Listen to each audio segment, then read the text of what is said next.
Asambleísta nacional Vilma Andrade. Realmente, con mucha tristeza, de evidenciar que la tragedia del Ecuador es lo que también refleja esta asamblea.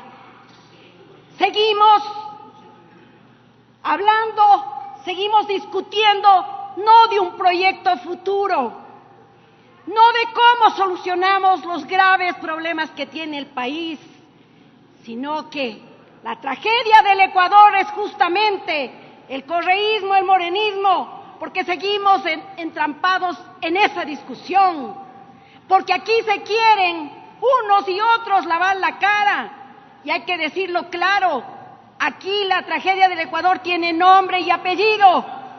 ¿O acaso nos queremos olvidar del despilfarro, la corrupción y el no haber priorizado sobre todo a los sectores más empobrecidos? ¿O acaso no reconocieron en un debido momento que es el sector agrícola el que no se atendió? ¿No era impensable entonces creer que esta eclosión social se iba fraguando, se iba montando, porque más de 4 millones de ecuatorianos viven con apenas $2.8 diarios? Esta fue la gota que derramó el vaso, el eliminar los subsidios. La pobreza profunda que tiene el pueblo ecuatoriano está ahí, el desempleo, la incertidumbre. 1 de cada 3 profesionales con maestría no tiene trabajo. Ni se diga los pobres campesinos que tienen que debatirse entre la miseria, la pobreza y la desigualdad. Ni una resolución de esta asamblea, ni las comparecencias de los ministros, ni los juicios políticos que se puedan dar, restituye la confianza que se ha perdido en el Ecuador, restituye los daños que van más allá de los daños materiales que se produjeron en el patrimonio cultural de la humanidad, el patrimonio que tanto amamos los quiteños y los ecuatorianos, nuestro querido centro histórico. No restituye tampoco la resolución que la podamos hacer, la fragilidad que tenemos ahora de sentirnos desprotegidos y de saber que en cualquier momento se puede degenerar en violencia una legítima protesta.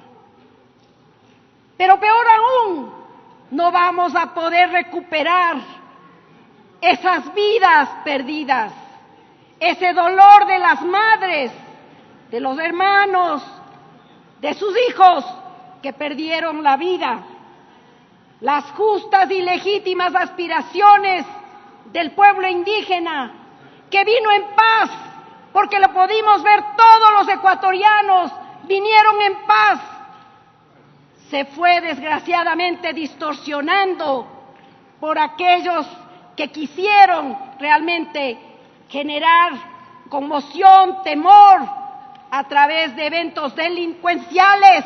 No eran protestas, eran actos criminales los que vimos.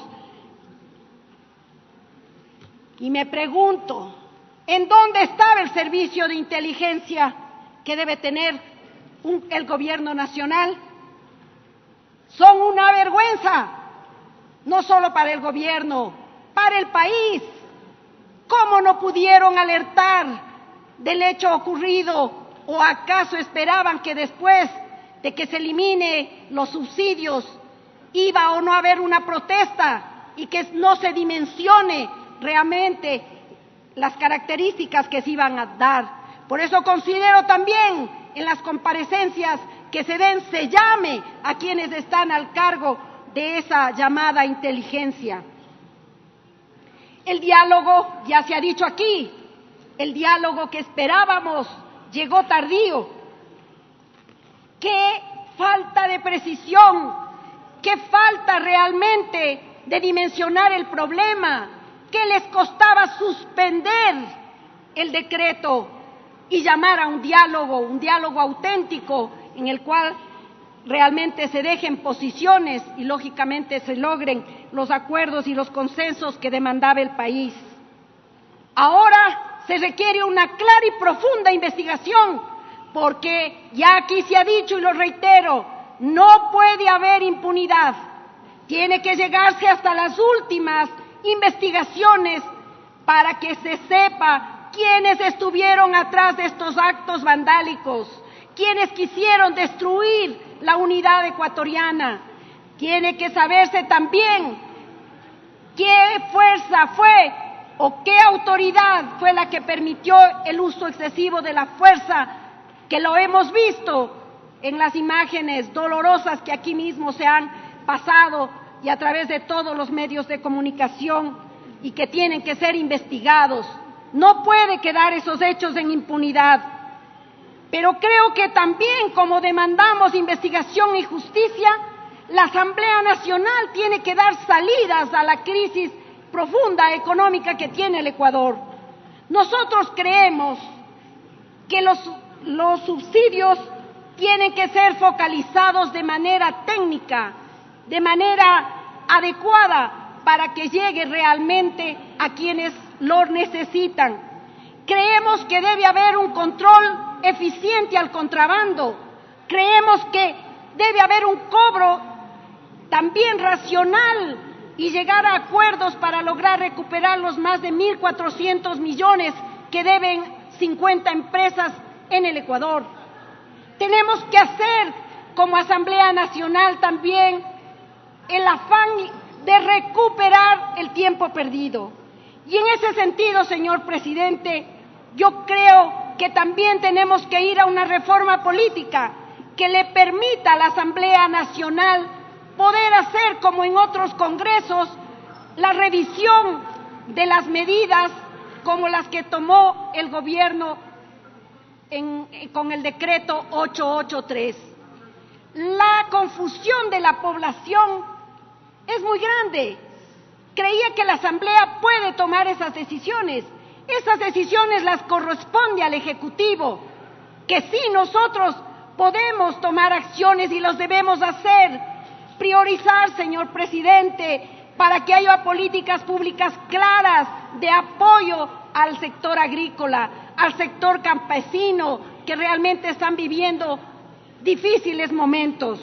Creo que las leyes que oprimen al emprendedor, que ya lo estamos tratando, la ley del emprendimiento, también hay que hacer un análisis sesudo de todas las leyes para modificar aquellas que oprimen también al agricultor.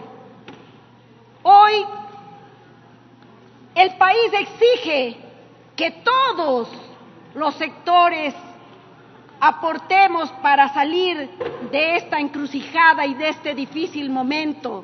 El sector bancario, que tiene buenas ganancias, que en el último año generó 550 millones, tiene que tener solidaridad, bajar los intereses para los créditos productivos al sector agrícola, bajar las tasas y los servicios para que haya realmente una mejor dinamización de la economía.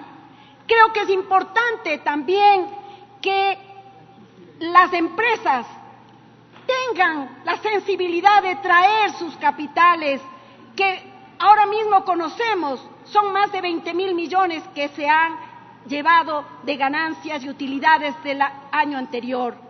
Ahí hay muchos recursos, pero hagamos una minga entre todos los ecuatorianos, entre el Ejecutivo, el Legislativo y todas las instituciones del Estado, para que propongamos reformas claras que permitan agilidad en todos esos procesos. El gobierno definitivamente tiene una gran tarea y creemos que debe tener interlocutores válidos para el proceso que concluye y que se tenga que definir cuál va a ser el próximo decreto. Se ha señalado claramente cómo la tosudez no llegó a que se solucione pronto este problema. Ya lo vivimos en la provincia del Carchi. Se esperaron 7 días para llegar a un acuerdo. Esa lentitud es la que también la pudimos evidenciar ahora. Yo anhelo queridos colegas, que algún momento podamos levantar la bandera de la unidad, de la reconciliación que nos ha dejado este proceso, pero también lo que nos ha dejado desgraciadamente la historia del Ecuador en esta última década, en la que nos hemos confrontado, porque desde el Estado se buscó la forma de dividir a los ecuatorianos. Que la lucha de esa madre campesina que dejó su yacta, que dejó sus animales, que dejó sus embrios para luchar por los hijos que trajeron en brazos, haya sido útil para que entendamos que nos debemos a ese pueblo que ahora mismo se encuentra en una gran postergación. Yo pido, por lo tanto, señor presidente, que hagamos esfuerzo para encontrar una sólida democracia, porque no hay democracia sin justicia social, pero tampoco hay democracia sin libertad. Gracias, estimadas y estimados colegas. La intervención del asambleísta